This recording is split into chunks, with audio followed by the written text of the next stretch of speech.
I mean, it breaks your heart when you see some of those videos and those images, and for as happy as he was on the court, he never looked happier than when he was coaching his daughter. He really didn't, or when he was around his family. Like when he left the Staples Center for the last time, he was genuinely at peace and happy. It's just unfortunate. It gives you a different perspective on life. The one thing that, from being around Kobe and knowing him a little bit, he didn't fake anything. He wasn't one to say things that he didn't mean. He wasn't one to do things that he didn't believe in. And he had a different perspective. He saw his young daughter loving the sport that he loved. And as he kind of continued that love, he latched on to, you know what, this is pretty impressive. But he's always loved women's basketball. We were together in Beijing in 2008. He was our biggest fan. Like, we'd go to the Nike suite, we'd have conversations about basketball for hours and, share a wine. He just loved the game. If you were willing to play the game and put everything into it, he didn't care what level you played. All right. Just last week, Kobe Bryant said he thought that you were one of the 3 players to play in the NBA, and now a week later, he's gone. I was wondering for both of you, kind of the shock you felt yesterday and your sentiments about his passing. I mean, first of all, I'm going to comment on that. I did not know that. That is pretty baller. I mean, she is my mom, so I'm not surprised. But that hit everyone, I think, the same in a sense that there's not a whole lot of people that are just out here putting the women's game on their back. And you can see from his Mamba Academy, he's at WNBA All-Star, he's at just random games. So he's not only at the flashy games, he's showing up. He's wearing the WNBA hoodies. So he was someone that firmly believed in the product of women's basketball, and he was trying to push the envelope and push it. So for us, I'll speak for myself, for me being a women's basketball player, that's a heavy blow because he was making strides left and right, opening up doors. He brings a certain level of visibility wherever he goes. So if he's pushing the women's game, he brings that with him. So for me, personally, it was a heavy blow because of what he means to basketball and even more what he means to women's basketball. Yeah, there's not much I can add to that. I think it's hard to put to words. 1 of 3? It's hard to put to words when you lose someone so tragically. I think it's we all need time to grieve and to process. I mean, we've all experienced loss in different ways, but someone like Kobe, who his name was Kobe. Like, you all know what that name. One word name, right? One word name. Yeah. So I think just to honor anybody like that who's invested in their craft so well should hopefully inspire us to whatever we're investing in, whatever our craft, to just go after it the same way he did. I think that would be a great way to honor him. And for the game too. Today's been, it's been a tough day. I said the last 24 hours have been tough. A lot of emotions. I think the best part about it is that none of us had to do it alone. For our team, we were together. I know for the Connecticut team, they were together, and then we got to share it on the court, which is probably exactly how Kobe would have wanted it. I think we all have, or have had like some sort of relationship with him, a story to pull from, an experience, something we learned. So again, I think in the light of the tragedy, it was nice to have each other. I think that was really special for UConn to do that. I noticed it immediately when we started warming up. I saw that they had a jersey for her and flowers, and it was no secret that this place was where she wanted to go and what her dream was. Obviously a huge fan, both her and Kobe, so just really sad, but of course I think we're all happy that we could honor them in some way.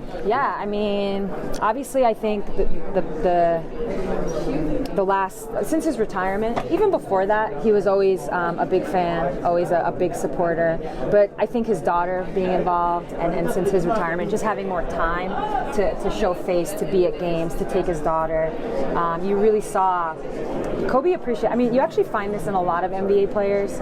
They're not sizing us up. They're not, saying, "Hey, I could play you one-on-one." They just appreciate good basketball. And of all people, Kobe appreciated good basketball. Look at all of his interviews. That's what he talked about. He appreciated greatness. He appreciated, figuring out how to be great. And he also understood he needed to pass it on and to pay it forward. And I think what he was doing with the women's game was just that, and being an advocate. Even a simple tweet he knew would go miles. So obviously, we lost someone who had. Look at the reaction of people. The reaction, I think, shows you the impact he had on everybody. And I think as a women's basketball player, there's a little extra because he was so supportive. I really didn't have time to be anything, really. Just circumstances, we had our 9 and 10 team here, so we really couldn't do anything other than try to enjoy that group of kids, and celebrate their accomplishments. And then you've got the national team here with so many of our former players. So it was, it was a lot of mixed emotions, obviously. But,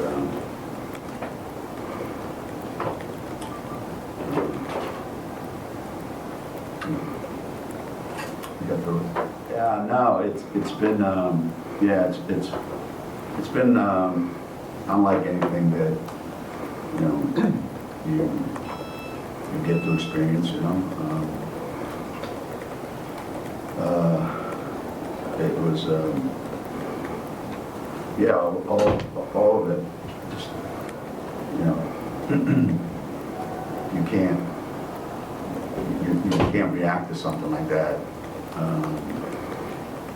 and say, well, this is what you do when this happens. You don't know what to do, you don't know what to say, so you just kind of sit there, and then you've got all these kids back with their families, and national teams here, and so you got to put on a happy face, and you got to do what you got to do.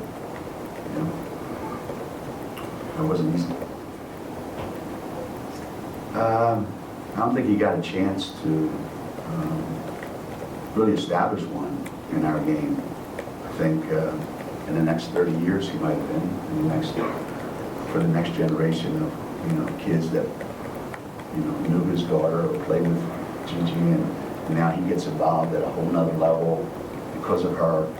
You don't know, but he was just getting started.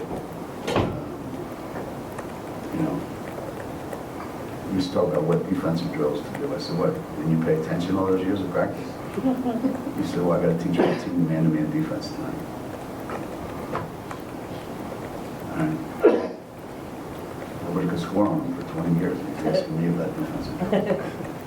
We can't guard anybody. You saw that tonight. Yeah, I don't think he got a chance.